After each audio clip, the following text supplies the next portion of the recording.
Good afternoon, members of the African Kingdom. In the midst of all this Ukraine-Russia talk and Quad D trying to orchestrate a fake ceasefire agreement or peace deal to end the war, we are losing track of the National Guard's deployment in Washington, D.C. Over the weekend, 3 Republican Ruby Red states offered members of their own National Guard to go help the National Guard members in D.C. crack down on the supposed rise in violent crime. West Virginia, Ohio, and South Carolina all volunteered to send more members of their own National Guard to D.C., even though, according to the Justice Department and FBI's own data, violent crime is at its lowest point in 3 decades in Washington, D.C. But we just got some data in from the White House, so do what you will with the information.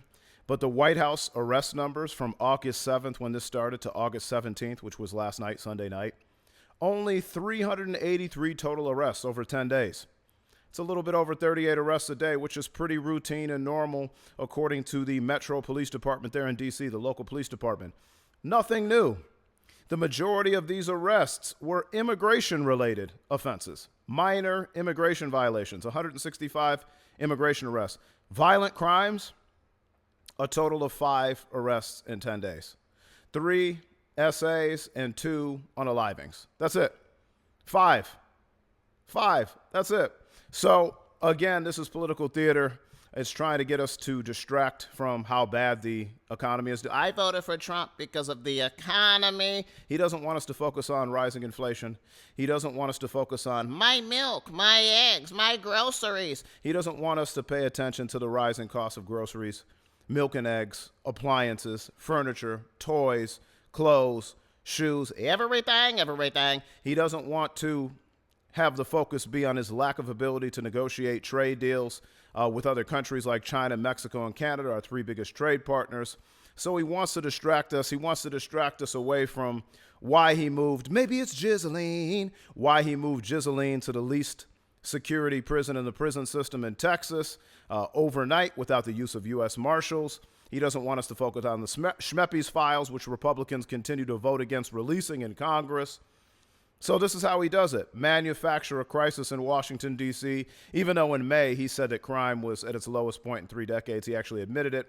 According to the Justice Department, crime is down almost 27% in 2025 from 2024. But the data just doesn't add up. Arrests and increase in arrests are not being made in terms of violent crimes at all. The only thing that's really risen from this deployment of federal agents and National Guard members in D.C. are basic traffic violations, citations for basic fucking traffic violations, because we're putting more federal agents and officers in the streets, having checkpoints, so very minor infractions, and immigration arrests. So do not be distracted. Look at the numbers. Again, this is from the White House's own data that was released this morning. So there's no increase in crime. There's not really an increase in overall arrests. Pretty routine. And it's just a distraction. Don't be fooled. MAGAs, I know you'll be fooled because you love being lied to. But everybody else, all my anti-MAGAs, independents, and Democratic voters that are against this authoritarian Trump regime, keep your eyes on the prize. Do not lose focus on the economy. And do not lose focus on those Schmepstein files, okay? Do not be distracted.